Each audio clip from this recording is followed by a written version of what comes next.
the Black Doctors Podcast, Season 6. Hello, welcome back to the Black Doctors Podcast. I'm Steven, your host. I hope you're enjoying this new format of the show, this new season, this new theme music composed by yours truly. As always, if you have any feedback or comments, leave us a rating or a review on iTunes. This week, we're going to wrap up the conversation we started at the beginning of the month. We're talking about transitions the entire month of June. This week, you'll hear from myself, Dr. Nate Jones, and Dr. Kiana Ward. We're going to talk about transitioning from being a learner, such as a medical student or a resident, to becoming an educator, so a resident, fellow, or attending physician. We'll talk about navigating your first job as an attending, both in the private practice world as well as the academic world, things you should know, look out for, and possibly avoid. And we'll talk about how we as attendings, as residents, can look back and help foster and support other underrepresented minorities in medicine. Stay tuned for Sign Out, where we talk once again with Dr. Brittany Halford. And this week, she shares some tips for managing finances during residency. So getting a jump start on your retirement savings and those flexible spending accounts, all that good stuff. Stay tuned at the end. Next week, we're going to have a sponsored episode. It's going to feature Michael Johnson of Michael Johnson Legal. He specializes in physician contracts. So if you have any questions about what you should be looking into or looking at when you're applying to your future job, definitely tune in next week. We'll hear from one of our sponsors and then jump into this week's episode. This podcast is sponsored by Picmonic. In 2011, two medical students came up with the ingenious idea to combine medical education with unforgettable characters and ridiculously memorable stories. Featuring over 35,000 high-yield facts and graphics, Picmonic has helped over 600,000 students improve exam scores and perform better clinically. Picmonic has resources for pre-med and medical students, as well as other healthcare professions. Check out the show notes for a link to their website. Mention the podcast when you subscribe. With Picmonic, you can study less, but remember more. As attending physician, so Kiana, you started off in academics, and Nate, you still practice in academics.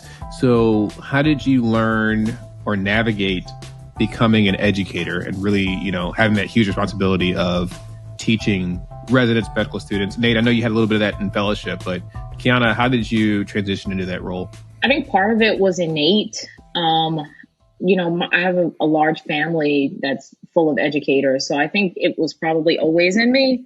I kind of just had to tap into it, especially I remember being in medical school and in residency, and I always wanted to be, an educator that, at least pushed students, that at least encouraged them to learn and not berate them or belittle them.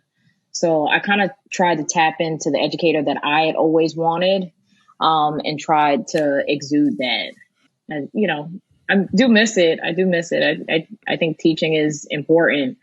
I just needed to branch out there just on my own. That makes sense. I feel that it's the same thing. I think we all remember our really good attendings and our really good co-residents or our fellows that taught us and what made them so great about it, and try to keep those same abilities, same everything. And I know it's been, I say the same thing. I'm not, I don't think I'm a natural educator, but I do think that because I struggle sometimes with trying to figure out what residents need to know. We, in pediatric emergency medicine, we have residents that cycle through all different fields: family medicine, general emergency medicine, obviously pediatrics. And some people, as you know, in residency, or even in medical school, will go into your field, and some people will not. And so trying to figure out what level the learner is, what they need, what they would like to know, what they need to know, because everybody needs to know something every rotation they have. So trying to figure out something. Many a time I've had to deal with a pregnant patient, in which I paid more attention to OB. This is what I learned to deal with. So I've learned along the way, just try to give them a little nugget of knowledge, because they may never directly treat kids, but they will at one point in time need to know how to. So, God, which I guess comes to story time. I will say, reminds me from residency, when there I was at the University of Chicago Emergency. Oh God, here we go. And I had to do, usually in the ER, I figure out the system, and I was like, okay, if there's a pelvic complaint or gyne complaint, I avoided it. Then I got stuck with one night, and I definitely called Kiana. I said, I got to put a GYN consult. She's in New York. I called her. I said, I was supposed to close the specimen before I take it out, right? Yeah. Oh, So it's good to have friends in Wow. other specialties. That's good though. Yeah. I mean, yeah. I've hit you up before with like sedation questions. Like when I'm like, Yeah. can I use ketamine X, Y? Yeah, I've done that before. Yeah, it takes I a always, village. yeah. We're always there for each other. Yeah, my transition into being an educator, it was because I definitely, switched programs. I went from Chicago to Naval Medical Center Portsmouth, had an academic, residency program there. And it was very obvious, like, man, I'm the new guy. I look young compared to everybody else that's here. I'm the only person here that looks like me. How do I, step into this role? And it was a lot, I think imposter syndrome is the phrase that's widely used, but it was a lot of confirming to myself that I received good training. I know how to do anesthesia. I know how to practice safely, but that is couched with the institutional practices where they do things different anywhere you go.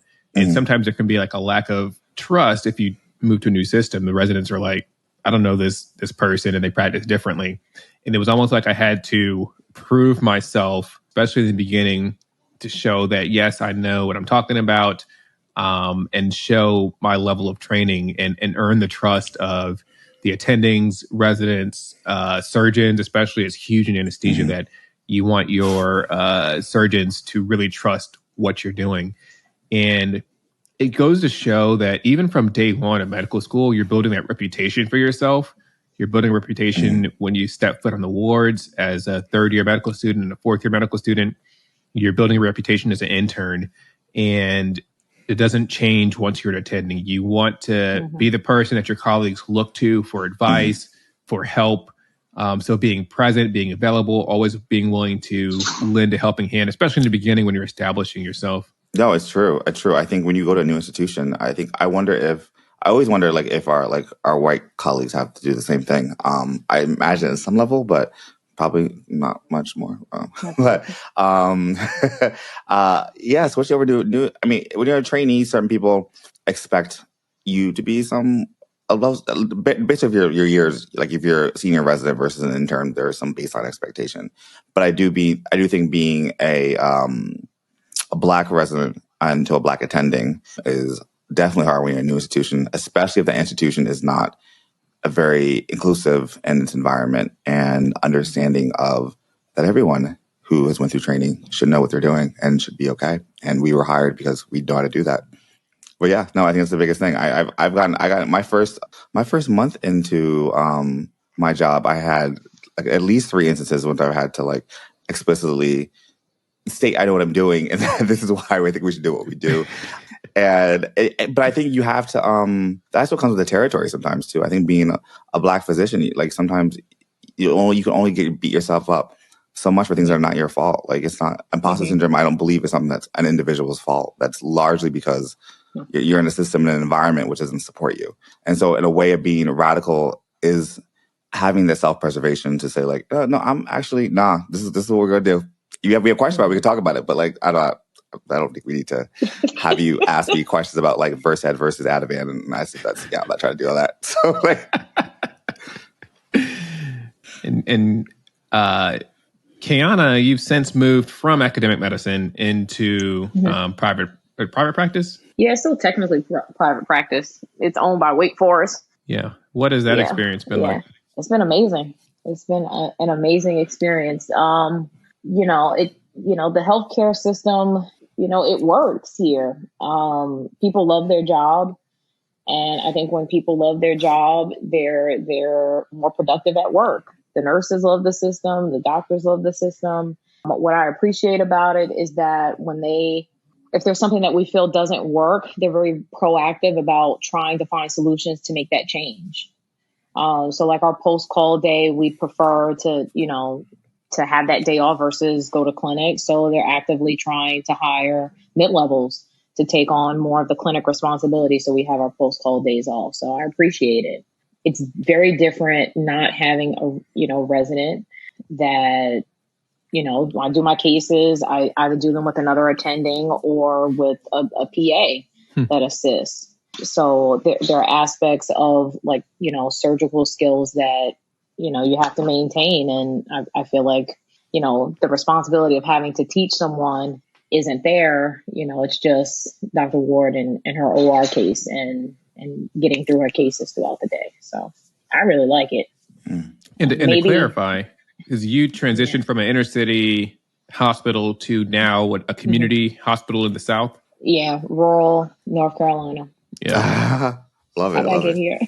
Love it. I love it. Yeah. It's crazy because you're exposed to different things in residency. And we have that tendency to think that this is the way it is everywhere. And moving around really opens up your eyes to the different types of practice. And burnout is huge. Burnout's been in the news, right? But I think, and I firmly believe that burnout, but don't quote me on this. This is probably isn't evidence-based or whatever. But burnout is like, if it's not working, whatever you're doing is not working, you got to change that. So whether that's moving from the inner city of New York to the boondocks of South Carolina. Oh no! See, now people from South Carolina are not going to be. Sorry, inner city of New York. And now a word from our sponsors. Hey, it's Steven, host of the Black Doctors Podcast. I hope you're enjoying this episode. I want to take a minute to talk about TrueLearn. They are a sponsor of the Black Doctors Podcast, and we're thankful for them investing in our mission. TrueLearn is a company that specializes in test preparation. They provide a data-driven approach to help students prepare for their examinations. They provide resources for those in the medical licensure exam process, or the COMLEX, the USMLE, and even for physician assistants. And they also provide resources for subspecialty exam prep. Specifically for those in medical school, they offer individual NBME subject exam smart banks, and they cover the rotations that include neurology, emergency medicine, psychiatry, pediatrics, surgery, OBGYN, family medicine, and internal medicine. 8 different subspecialties. As a special bonus for those of you that listen to the show, TrueLearn is offering a discount. To receive that discount, visit their website. When you sign up for one of their products, use the code BDPodcast. So Black Doctors Podcast. There's also going to be a link in the show notes. Check that out. Everybody loves saving money. And now let's get back to today's episode. Burnout, but don't quote me on this. This is probably isn't evidence-based or whatever, but burnout is like, if it's not working, whatever you're doing is not working, you got to change that. So whether that's moving from the inner city of New York to the boondocks of South Carolina. Oh no! See, now people from South Carolina are not going to be. Sorry, inner city of New York to a small rural hospital. Change something, try something new, and see if that contributes to a better lifestyle or sense of well-being. Yeah. You know what's interesting too is I wonder if, because I always think there's a fear of trying to make that change. Because I feel like for so long we've been taught to just survive, to just get through. And then when you have the opportunity to be like, you know what, I'm not going to go to the clinic after I worked overnight. That's not what I'm going to do. That's a lot of power in that. And that does help with the burnout. I've found like, for me, I've had to make decisions about like how much time I spend with all my charting and things. Like I have metrics like everyone else has metrics, but like, if I go home and I can't do it, if I can't do it before I leave the ED, then it will get done next day. It's just, I won't sacrifice my well-being because I can't take care of more kids if I can't take care of myself. So, and this career has to go on for a little bit longer than a year. So we gotta make it last. We gotta make it last.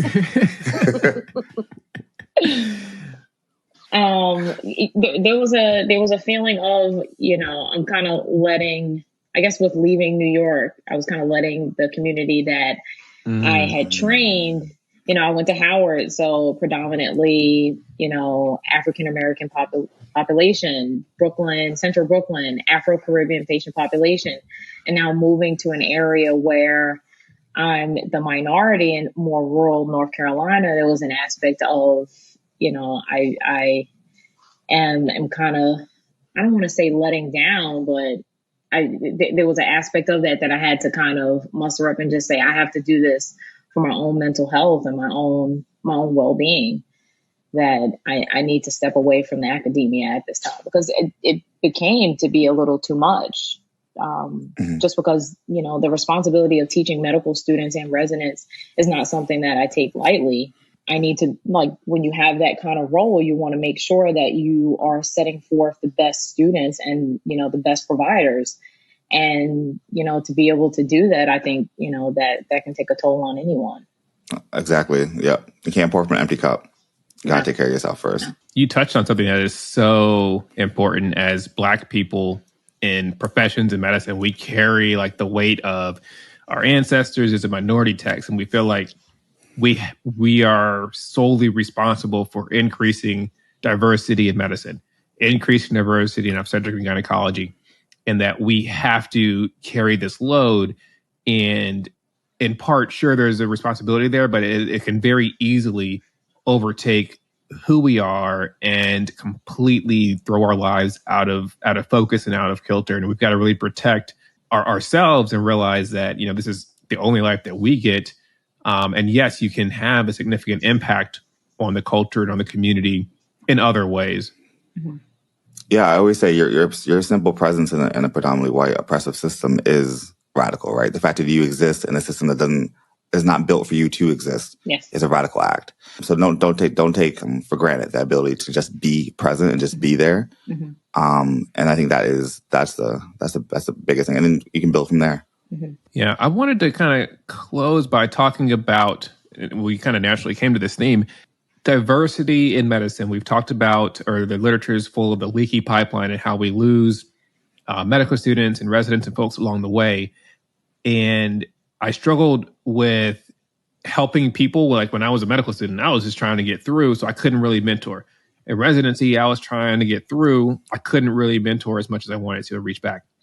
As an attending, I fortunately had the time, had the resources to reach out and be supportive and encourage other students. I started this podcast, for example. How have the two of you been able to kind of help increase or support the diversity that we hope to see in our healthcare profession? Wow. Well, I don't have a podcast. I wish I do all that work. I don't have a brand and a logo. I do all that. It's a big task.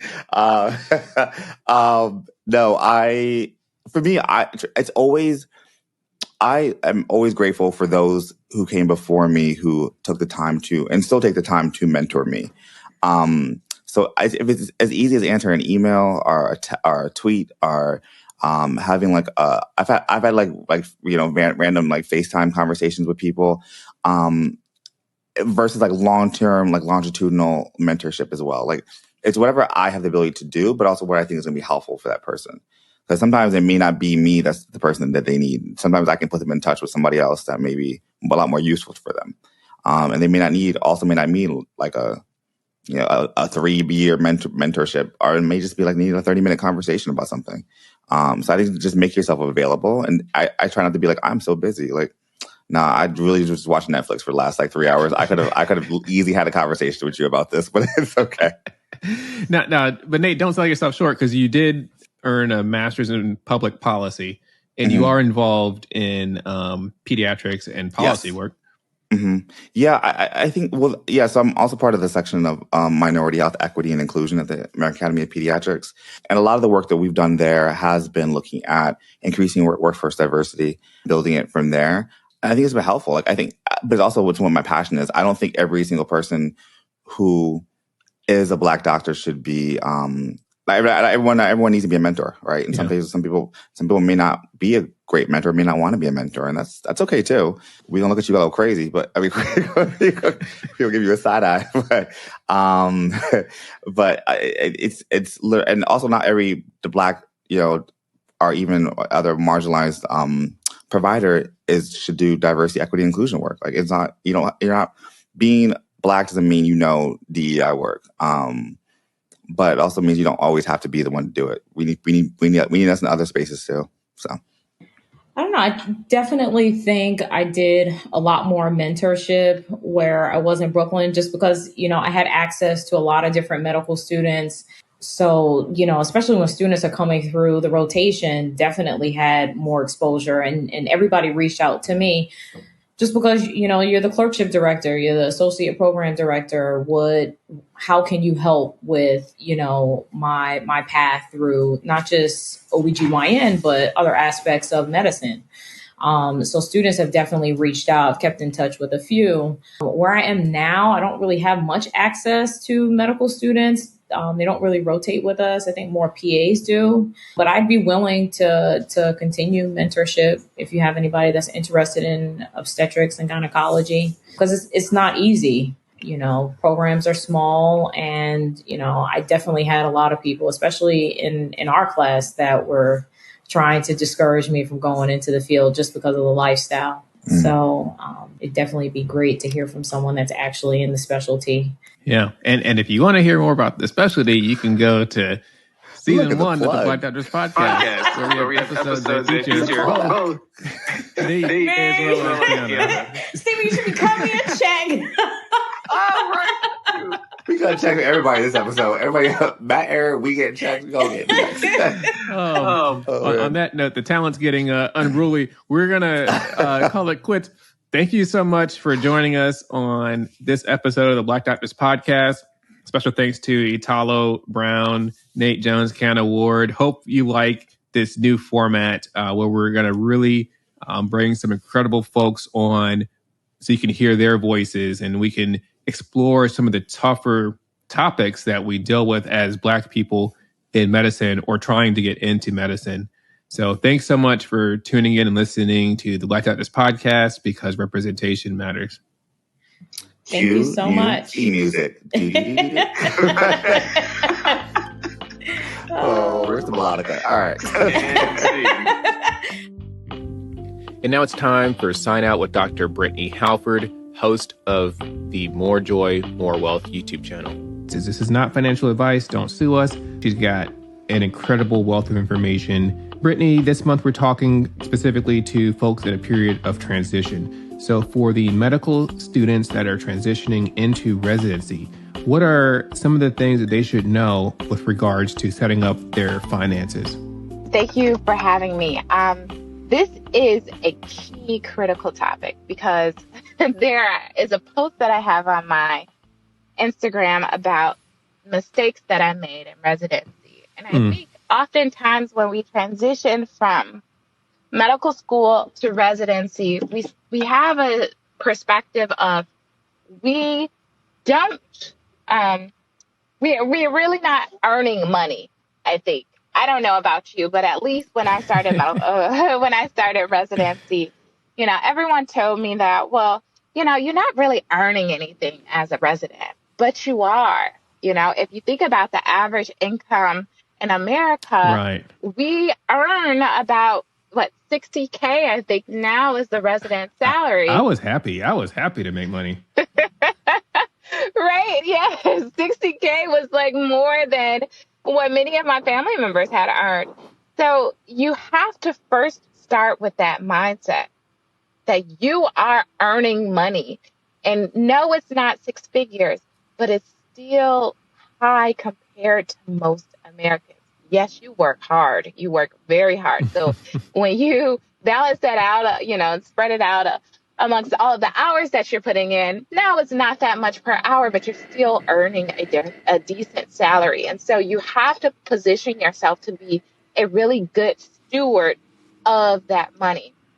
And how do you do that? So one is just understanding. I'm going to go back to it. Joy is my thing, but understanding what brings you joy. And this is critical, I believe, as a resident, because you have both limited time, you have limited energy, and, you're not making all that much money right, compared to what your attending salary will be. And so focusing on joy is so critical because you could spend your money in many different ways. You could spend it on eating out. You could spend it on drinking alcohol. You could spend it on traveling, or you could spend it on shopping. Whatever it is that's going to make you feel good when you're tired, when you're hungry, when you're fatigued, and your energy is low. But that is really not how we should be spending our money. We shouldn't spend our money emotionally to put bandages on things that really aren't going to give us much joy, but they're just fulfilling a need in the moment and giving us some type of happiness or filling this void. right. So I would really love for all medical students, before you start residency, before you get all jaded, right?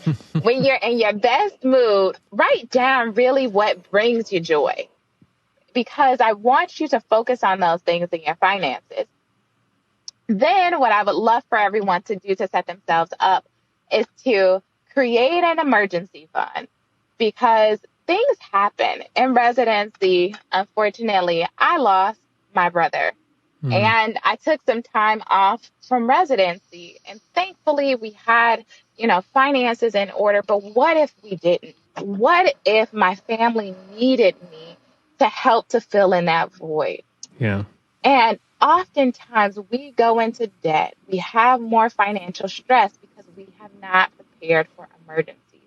I don't want you to save for a rainy day because I think that puts us in a position of perpetual saving. But what I want you to do is to have an emergency fund. And if you don't have an emergency fund and you don't know where to start, then I like to tell people, if you don't have anyone dependent on you, then just start with $1,000. Typically, that will cover most emergencies. A flat tire, or something happens wrong with your car, things of that nature. If you have a small, fracture or something like that, then it should cover most emergencies. Then I want you to save and invest. So you're going to be saving for your investments, and you're going to automate those investments. And this is one of the biggest mistakes that I made as a resident, is that I did not max out my Roth IRA. I think oftentimes when we're in a position of which we hear that, oh, we're not making that much money. Oh, when you're a real doctor, you're going to be balling out.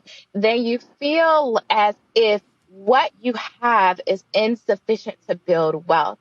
But what I like to tell my clients is to leverage your income. One of my patients told me, I was complaining about something. Oh, I told her I wanted to go to the gym because I wanted to get a few more curves. And she's like, well, you're nice and thin and slim. And, they pay models a lot of money to look like that.